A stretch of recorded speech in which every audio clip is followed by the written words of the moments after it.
প্রতিকৃতিতে পুষ্পার্পণ করবেন ভারতের কমিউনিস্ট পার্টি মার্ক্সবাদী সাবরুম মহকুমা সম্পাদক কমরেড অরুণ ত্রিপুরা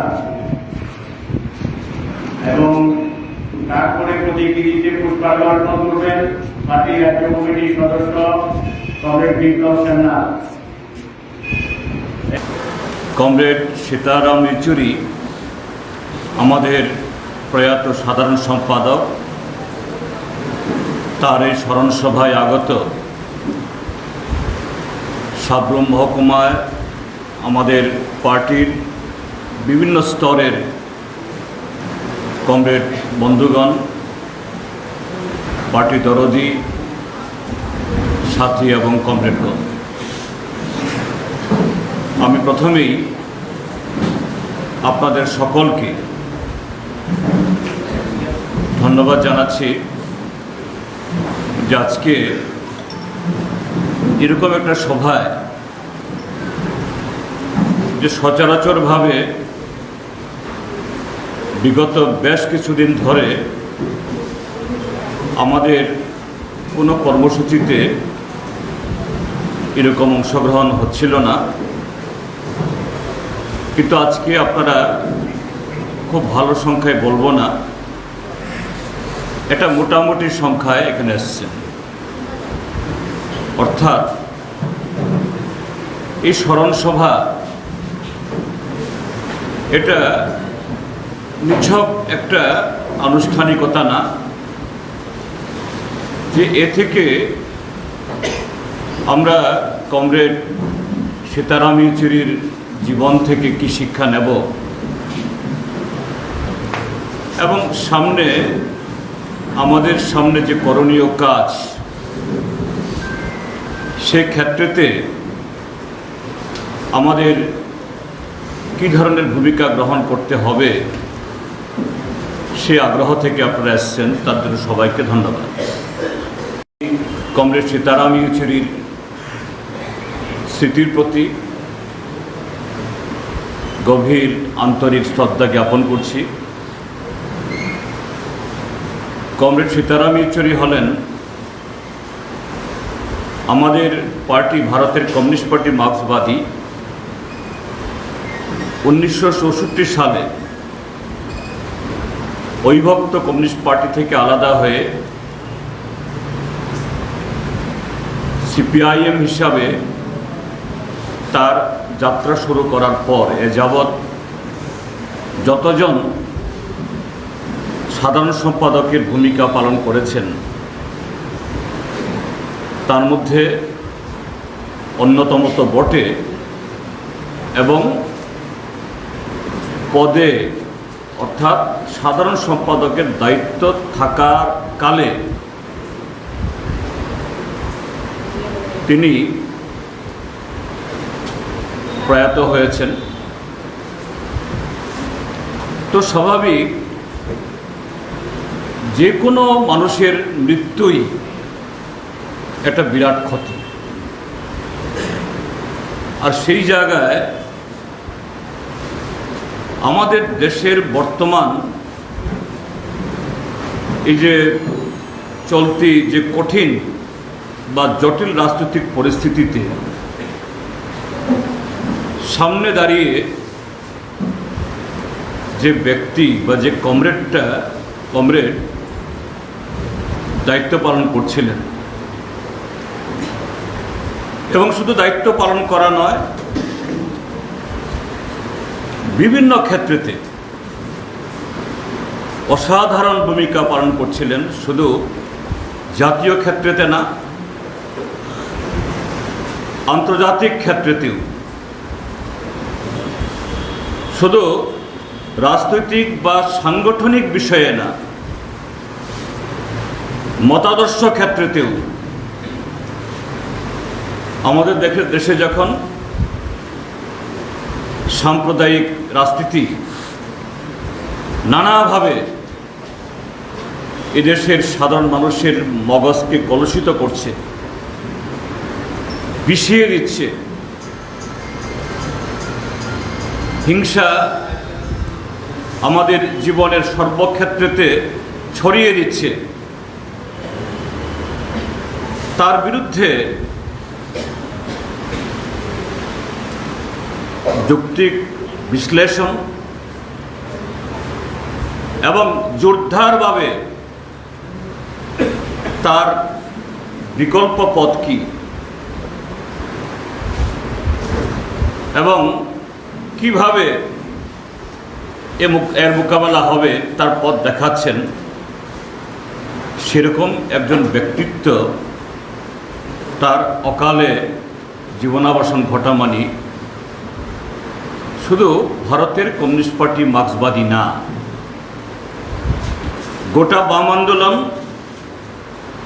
এবং আজকে দেশের যে বাম গণতান্ত্রিক এবং ধর্মনিরপেক্ষ শক্তির যে লড়াইয়ের ক্ষেত্রেতেই একটা বিরাট ক্ষতি হয়ে গেল। এবং তার এই শূন্যতা শুধু আমরা কেন, অর্থাৎ পার্টির সভ্য সমর্থক দরিদ্ররা কেন, যে এই যে গত 12ই সেপ্টেম্বর প্রয়াত হওয়ার পর আজকে আজকে 26, গত 14 দিনে আমাদের মিডিয়াতে, সোশ্যাল মিডিয়াতে নানাভাবে দেশের ভেতরে দেশের বাইরে আন্তর্জাতিক ক্ষেত্রেতেও তার অবদান সম্পর্কে আলোচনা হচ্ছে। এটা সকলে উপলব্ধি করতে পারছিলেন। তিনি আমাদের দেশে গত 50 বছরে তার রাজনৈতিক জীবনে প্রবেশ করার পর কিভাবে তিনি ভূমিকা রেখে চলেছিলেন। তো সেক্ষেত্রেতে তার ব্যক্তিগত জীবনের কিছু ঝলক আমি উল্লেখ করতে চাই, যা থেকে আমাদের প্রত্যেকেরই ব্যক্তিগত জীবনে বা সামগ্রিক লড়াইয়ে আমাদের দুর্বলতা চালানোর জন্য বা আমাদের শক্তিকে সেভাবে স্পষ্টভাবে দেখার জন্য অনেক বলিষ্ঠ উদাহরণে থাকবে। কমরেড সীতারাম ইয়েচুরি জন্মেছিলেন একটা উচ্চ তেলেগু ব্রাহ্মণ পরিবারে। তার ঠাকুরদাদা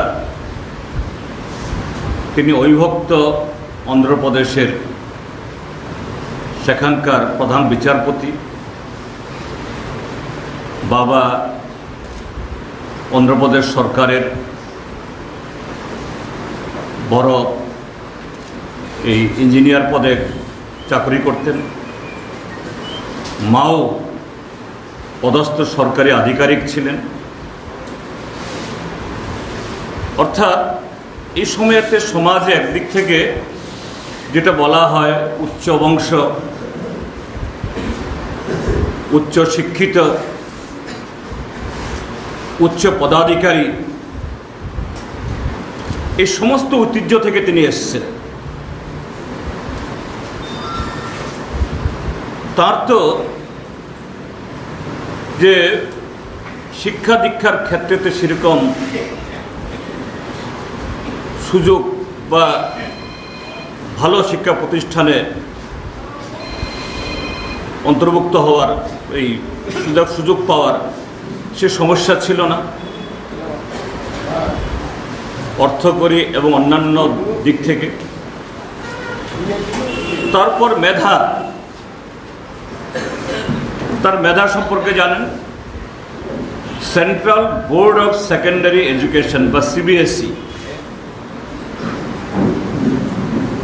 যদিও এখন সিবিএসই আমাদের এই রাজ্যেও সাধারণ স্কুলগুলোও অন্তর্ভুক্ত হয়ে গেছে অনেক স্কুল। সিবিএসইর আগের সে জৌলস বা কুলীনতা এখন সেরকমভাবে নেই। সেই সীতারাম ইয়েচুরির সময়েতে তিনি এই সেন্ট্রাল বোর্ড অফ এই সেকেন্ডারি এডুকেশনের সর্বভারতীয় তিনি ক্ষেত্রেতে প্রথম এবং কলেজে পড়েছেন দিল্লির সেন্ট স্টিফেন স্কুল, দিল্লির সেন্ট স্টিফেন কলেজ। এই সেন্ট স্টিফেন্স কলেজ সারা পৃথিবীতে, আমাদের দেশে শুধু না, সারা পৃথিবীতে যে গ্লোবালি যে তার র্যাঙ্ক বিচার করা হয়, তার মধ্যে 100টা কলেজের মধ্যে অন্যতম, আরও বহু আগে থেকে। এবং তার যে ধারাবাহিকতা এখনও সেভাবে বিশ্ব পর্যায়ে এখনো বজায় আছে। এই কলেজ থেকে গ্র্যাজুয়েট হয়ে বের হওয়ার আগেই বিভিন্ন প্রতিষ্ঠান, বড় বড় সরকারি বেসরকারি মাল্টিন্যাশনাল যেগুলো বলে, যারা লক্ষ লক্ষ টাকা বেতন দেয়, তারা অগ্রিম বুক করে নেয়। সেই কলেজ থেকেও অর্থনীতিতে সেই সাবজেক্টে তিনি ফার্স্ট ক্লাস ফার্স্ট। পরবর্তী সময়েতে জেএনইউতে যখন ভর্তি হন, সেখানেও এমএ ইকোনমিক্সে, সেখানেও তিনি ফার্স্ট ক্লাস ফার্স্ট। যদিও তারপর আর গবেষণা ইত্যাদি কাজে তিনি আর সময় দিতে পারেননি, ছাত্র আন্দোলনের রাজনীতি তিনি মজে যান। তাহলে যে ব্যাকগ্রাউন্ড থেকে তিনি এসেছেন, কমিউনিস্ট পার্টিতে যোগদানের কোনো বাধ্যতামূলক কোনো কারণ সেখানে নেই। সাধারণত এখন যেটা বলা হয়, শিক্ষাতে ভালো রেজাল্ট করতে গেলে পরে এরকম ছাত্র আন্দোলন করা ঠিক না। কিন্তু তিনি একদিক থেকে যেমন একজন সংগঠক হিসাবে, ছাত্রনেতা হিসাবে উন্নততর তার কোয়ালিটি দেখিয়েছেন। কমরেড বিপ্লব বলেছে এখানে, জরুরি অবস্থা চলাকালীন সময়েতে, সেই সময়েতে ইন্দিরা গান্ধী ইন্দিরা ইজ ইন্ডিয়া। এখন যেমন মোদি বলে, মোদি মুমকিন, ইন্দিরা ইজ ইন্ডিয়া। ভারত হলো ইন্দিরা, এশিয়ার মুক্তি সূর্য, রয়্যাল বেঙ্গল বাঘিনীর চেয়েও আরো বেশি খতরনাক। সেই ইন্দিরা গান্ধী তিনি জওহরলাল নেহরু বিশ্ববিদ্যালয়ের চ্যান্সেলর হিসাবে ইউনিভার্সিটি কোর্টের সভাতে তিনি সভানেতৃত্ব বা সভাপতিত্ব করেন। বলছেন যে না, তুমি প্রধানমন্ত্রী হও আর চ্যান্সেলর হও, যাই হোক, তুমি ইউনিভার্সিটিতে প্রবেশ করতে পারবে না। এবং ছাত্রদের মিছিল নিয়ে সে জরুরি অবস্থা চলাকালীন সময়েতে তখন মিশা জরুরি অবস্থা আইনের ভয়ে মানুষ তটস্থ, কেউ প্রকাশ্যে কথা বলে না। 5 শতাধিক ছাত্রছাত্রী নিয়ে মিছিল নিয়ে ইন্দিরা গান্ধীর আবাসে চলে গেছেন। কি দাবি? তোমাকে পদত্যাগ করতে হবে। প্রধানমন্ত্রীকে বলছি, তোমাকে জওহরলাল নেহরুর চ্যান্সেলর পদ থেকে, আচার্যের পদ থেকে পদত্যাগ করতে হবে। কেন? তুমি ফেল। হাইকোর্টের রায়ে তোমার নির্বাচন খারিজ করে দেওয়া হয়েছে। কাজে তুমি এই পদে থাকার তোমার নৈতিকতা নেই। এবং তারপর ঘটনা শুনেছেন, পত্রপত্রিকা পড়েছেন, ইন্দিরা গান্ধীকে তার ঘরের ভেতর থেকে বের হয়ে গেটে এসে দাঁড়িয়ে শুনতে হয়েছে জওহরলাল এই সীতারাম ইয়েচুরি তাকে পড়ে শোনাচ্ছেন, আপনার বিরুদ্ধে এই চার্জশিট, আপনার বিরুদ্ধে এই রায়।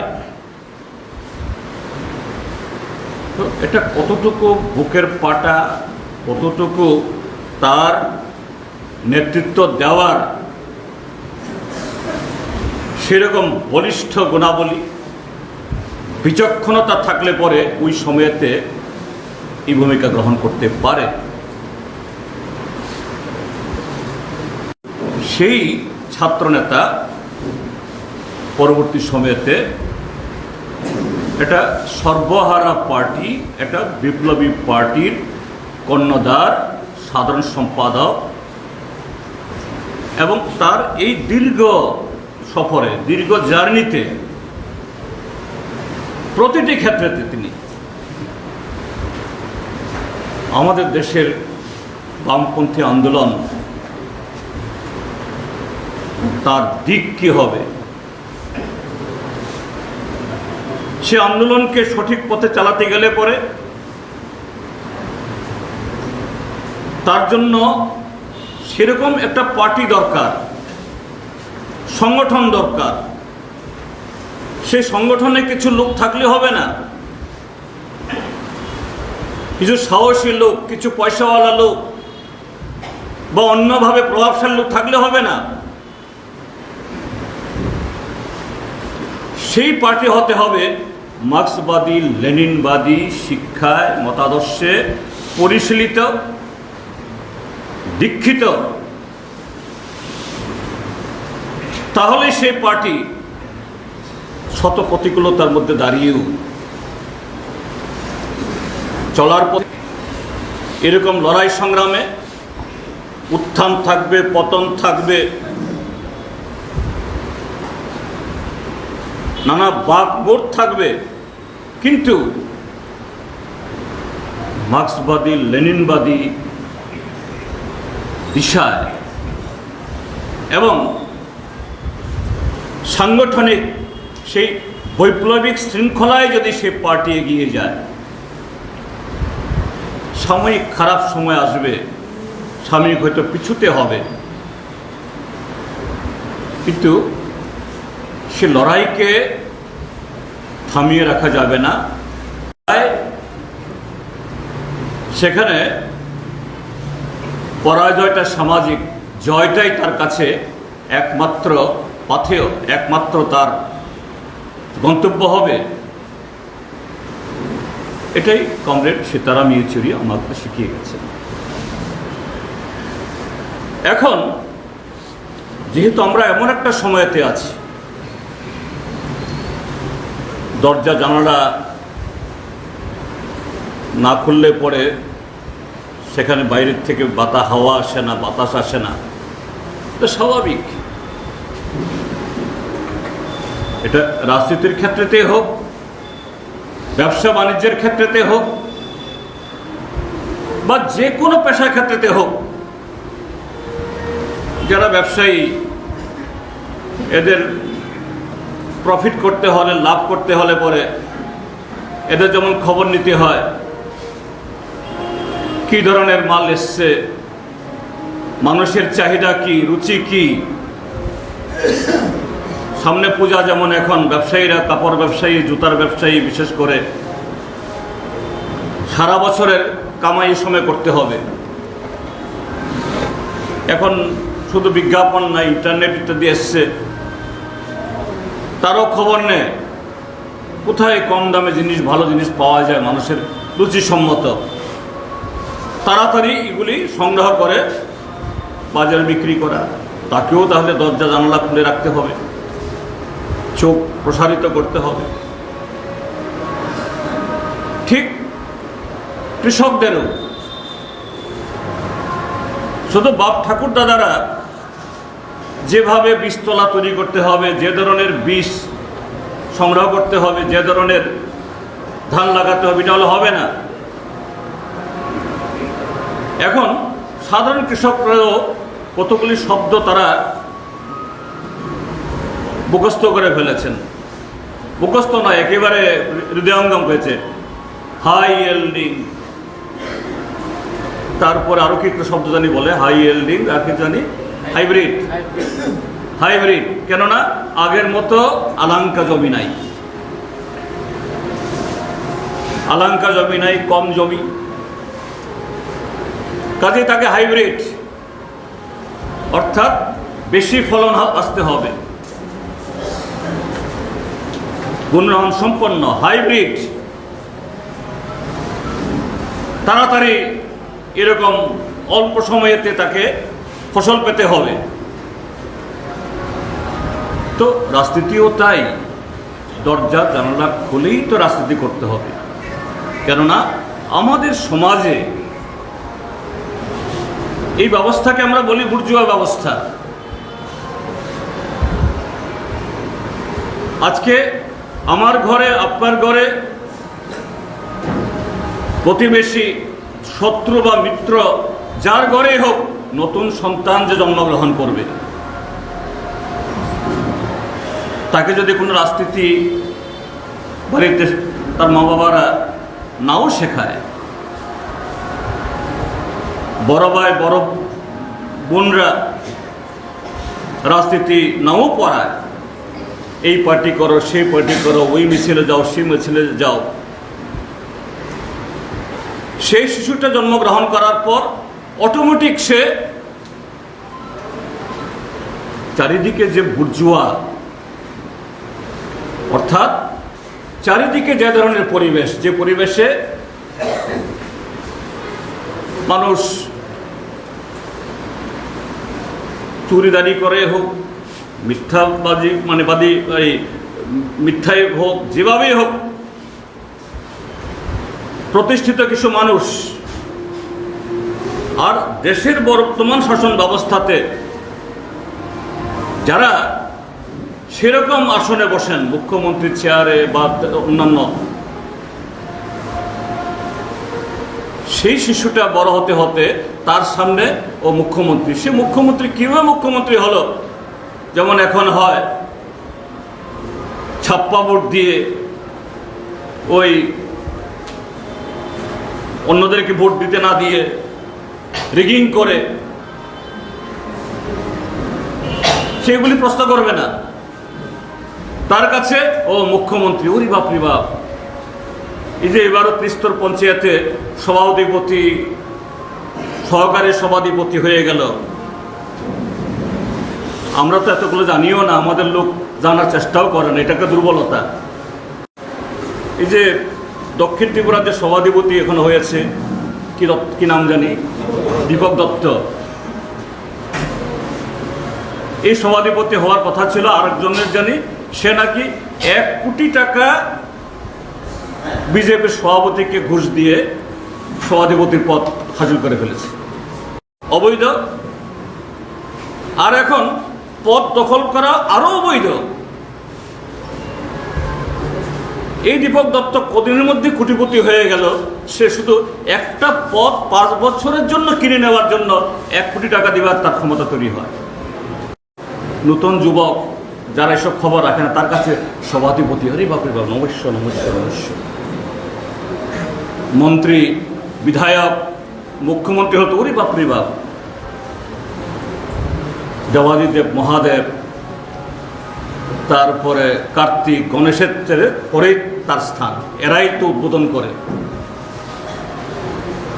যেমন কদিন আগে আমরা দেখলাম, গত লোকসভা নির্বাচনের আগে নরেন্দ্র মোদী সে রামলালার চোখ ফুটাইতেছে। আরে আজীবন শুনি যে মানুষ ভগবানের কাছে প্রার্থনা করে, ভগবান আমার বুদ্ধি দাও, আমার দন দাও, দৌলত দাও, সুখ দাও। আর মোদি সে নাকি রামরে লইতেছে, গত নির্বাচনে পোস্টার যে বাচ্চার আমরে মোদি হাত ধরে হাঁটতেছে একটা লনে। তো কেন আমরা বলি এই সমাজ ব্যবস্থা বুর্জোয়া, কাজে এই সমাজ ব্যবস্থা এগুলি দেখতে দেখতেই যে ছেলেটা আস্তে আস্তে বড় হয়, তার মগজে তৈরি হয় যে না এরাই হইল আসল। তাহলে এই সমাজ ব্যবস্থাতে একটা বিজেপি তৈরি করতে, কংগ্রেস তৈরি করতে, মথা তৈরি করতে বা অন্য বুর্জোয়া তৈরি করতে শিক্ষা লাগে না, অটোমেটিক সমাজে তৈরি করে দেয়। কিন্তু কমিউনিস্ট হওয়ার জন্য, কমিউনিস্ট বানানোর জন্য আমরা কিছু এজি, সিএম, পিএম, তারপরে আবার পার্টি ক্লাস, এই ক্লাস, সেই ক্লাস, তারপরে আবার এটা অতি কষ্টে এই সিএম টিএম হওয়ার পর আবার প্রত্যেক বছর একবার পরীক্ষা হয়। এই যে স্ক্রুটিনি, এটা মানে এটা কি পরীক্ষা, প্রত্যেক বছর একটা পরীক্ষা। রে বাপ রে বাপ, আরে এত কষ্ট কইরা এজি হইলাম, তারপরে সিএম হইলাম, সিএম হইয়া পিএম হইলাম, এবার বলে আবার প্রত্যেক বছর একবার পরীক্ষা দেওয়া লাগে কমিউনিস্ট থাকবার লাগে। তো এই সমাজ ব্যবস্থা এরকম, সেখানে আমাদের অনেকেরই, কারো কারো না, অনেকেরই বিশ্বাস যে না মেধাবী যদি হয়, মগজ যদি সেরকম হয়, একটু মানুষের ব্যতিক্রম হয়তো, তাইলে তারা শ্রেষ্ঠ তো হইবই না। সেই ক্ষেত্রেতেও এই চলমান রাজনীতিতে কমরেড সীতারাম ইয়েচুরির জীবনটাকে সেখান থেকে আমাদের শিক্ষা নেওয়ার আছে। আগরতলাতে যে আমাদের এই স্মরণ সভা, সেখানেও বলছিলাম এই সময়েতে আমাদের দেশে যারা শাসনকার্য চালাচ্ছে বিজেপির আগমন হওয়ার সুবাদে একটা নামের সাথে মোটামুটিভাবে আমরা এখন সবাই পরিচিত। আগে কোনোদিন আমরা বা কেউ কেউ যারা লেখাপড়া করেন তারা ছাড়া আমজনা তো তা জানেই না। কি নাম? ডক্টর শ্যামাপ্রসাদ মুখার্জি। ত্রিপুরাতে বিভিন্ন জায়গাতে তার মূর্তি বসানো হয় এবং গোটা কইরা ভারতীয় জনতা পার্টি শ্যামাপ্রসাদের জন্মদিন পালন করে, তার মৃত্যুদিন পালন করে। হ্যাঁ, সেও মেধাবী। মাত্র 33 বছর বয়সে ডক্টর শ্যামাপ্রসাদ মুখার্জি কলিকাতা বিশ্ববিদ্যালয়ের উপাচার্য নিয়োজিত হয়েছিলেন। চিন্তা করতে পারেন, 33 বছর বয়সে এখনো অনেকে পিএইচডি ডিগ্রিও লাভ করতে পারে না। এক চান্সে যারা পড়তে পারে না, পড়তে যারা পারে তারা বাদে বেশিরভাগই বিভিন্ন কারণে 33, 34, 35 বা শেষ জীবনে অনেকে পিএইচডি হয়। আর শ্যামাপ্রসাদ মুখার্জি তিনি একাধারে সাহিত্য, একাধারে আইন ইত্যাদি পরে বিলাট থেকে পরে এসে ডক্টরেট হয়ে কলকাতা ইউনিভার্সিটির উপাচার্য। এত মেধাবী। কিন্তু সে মেধাবী, তার পরবর্তী জীবন কি? তিনি হিন্দু মহাসভা গঠন করলেন, অর্থাৎ হিন্দুদের কি বলে অত্যন্ত হিন্দু রক্ষার জন্য সাংঘাতিক এরকম উৎসর্গকৃত একটা নাম। সে শ্যামাপ্রসাদ মুখার্জি অবিভক্ত বাংলাতে, সেখানে ভারত ভাগ হয়নি ব্রিটিশ সাম্রাজ্যে, তখনও এক ধরনের বিধানসভা ছিল। প্রভিন্স ছিল, প্রদেশ ছিল, ভোট হতো, সেখানে শ্যামাপ্রসাদ মুখার্জি নির্দল প্রার্থী হিসাবে অবিভক্ত সেই বাংলার বিধায়ক হয়ে মুসলিম লীগের সাথে, মুসলিম লীগের মন্ত্রিসভায় গিয়ে সেখানে তিনি মন্ত্রী হন। যে মুসলিম লীগ হিন্দুস্তান পাকিস্তানের দাবিদার, যে মুসলিম লীগ জিন্নার যে এই দ্বিজাতি তত্ত্বের তার অংশীদার, আবার তার মেধা এমন, তার এরকম পরিচিতি হওয়া সত্ত্বেও যে আমাদের দেশ স্বাধীন হওয়ার পর ভারতের সংবিধান কীরকম হবে, আজকে যে সংবিধান প্রত্যেক বছর 26শে জানুয়ারি আমরা এই সাধারণতন্ত্র দিবস উদযাপনের মধ্য দিয়ে আমরা পালন করি, তার একটা কনস্টিটিউয়েন্ট অ্যাসেম্বলি, সংবিধানের খসড়া রচনার কমিটি তৈরি হয়, সেই কমিটি রচনার কমিটিরও একজন সদস্য।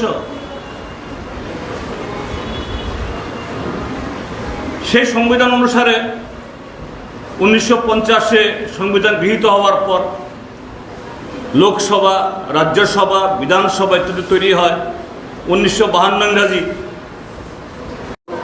দেশ চলতে হবে, এটা সর্বদলীয় সরকার হয়, জওহরলাল নেহরুকে প্রধানমন্ত্রিত্ব করে। তিনি সেই মন্ত্রিসভার শিল্প বাণিজ্য দপ্তরের মন্ত্রী।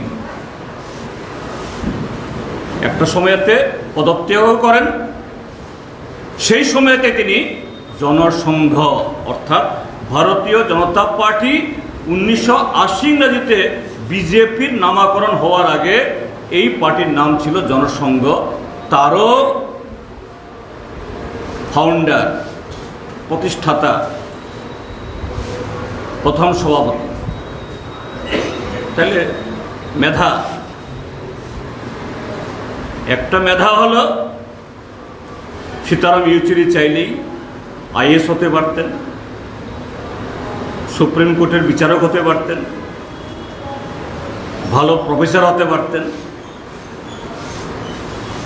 আর অন্য কিছু হতে পারতেন। কিন্তু সেই সীতারাম ইয়েচুরি বাছাই করেছেন ভারতের কমিউনিস্ট পার্টি, মার্ক্সবাদী, সারা জীবন লড়াই করে গেছেন। আরেক মেধা কি জন্ম দিয়ে গেছে? হিন্দু মহাসভা, আরএসএস, আজকের বিজেপি। ফারাকটা কেন? ফারাক হলো এই দুজন কোন মতাদর্শের সাথে যুক্ত হয়েছেন। সীতারাম ইয়েচুরি তিনি মার্ক্সবাদী, লেনিনবাদী মতাদর্শ। তিনি জেএনইউতে পড়ার আগে মার্ক্সবাদ, লেনিনবাদ এসব নিয়ে তার বাড়িতে কোনো চর্চা হতো না। কিভাবে হয়েছে সেদিন প্রকাশ কারাত বলছিলেন। সীতারাম মারা যাওয়ার পর তার কদিন বাদেই দিল্লিতে প্রেস ক্লাব অফ ইন্ডিয়াতে একটা স্মরণ সভা হয়। এই স্মরণ সভা একটু ব্যতিক্রমী, নামও দেন একটু অন্যরকম, সেলিব্রেটিং সীতারাম, রিমেম্বারিং সীতারাম। সীতারামের উদযাপন, সীতারামকে স্মরণ। একটু খটকা লাগে না? আরে একটা লোক মারা গেল, তার উদযাপন, উদযাপন শব্দের সাথে একটু আনন্দ, ফুর্তি, মোটামুটি এরকম বোঝায় যে সীতারামকে উদযাপন, সীতারামকে স্মরণ। আপনারা যারা ইউটিউব দেখেন নিয়মিত, একটু দেখবেন, একটু টাইপ করে শোনার চেষ্টা করবেন। কারা এটা আয়োজন করেছে? জেএনইউর প্রাক্তনীরা, 70 এবং 80 দশকের মাঝামাঝি যারা জেএনইউর যারা সভাপতি ছিলেন ছাত্র ইউনিয়নের, তারা সে প্রকাশ কারাত জেএনইউর সভাপতি হলেও তিনি উদ্যোক্তা না, উদ্যোক্তারা হলো অন্যরা। আমি এটা দেখে একটু উৎসুক হলো। আমি একদিন প্রায় রাত্রিবেলা খাওয়ার পর কয়েক ঘন্টা ধরে এদের বক্তৃতাগুলি শুনছিলাম। নামগুলি কারা? তার মধ্যে প্রায় 9 জনের বক্তৃতা আমি শুনেছি, তার মধ্যে শুধু 3 জন বামপন্থী ধারার সাথে আছে। একজন তো প্রকাশ কারাতেই, আরেকজন সুরজিৎ মজুমদার, জেএনইউর প্রফেসর এখন ইকোনমিক্সের, এবং ব্যক্তিগতভাবে কমরেড সীতারাম ইয়েচুরির প্রথম স্ত্রীর ছোট ভাই, অর্থাৎ সীতারাম ইয়েচুরির শালকও। আরেকজন রঘুনন্দন, তিনি আমাদের বামপন্থী আন্দোলনের সাথে একজন নেতৃত্ব। এই 3 জন বাদে বাকিরা কেউ সিপিআইএমের সদস্য না, বা তারা এসএফআইও ছিলেন না। তারাও সেরকম ব্যাকগ্রাউন্ড থেকে জেএনইউতে ভর্তি হয়েছে। তারা বলছিলেন যে কীভাবে সীতারাম তৈরি হয়েছে, কেন সীতারাম এত জনপ্রিয়, কেন সীতারাম এত ক্ষুরধার,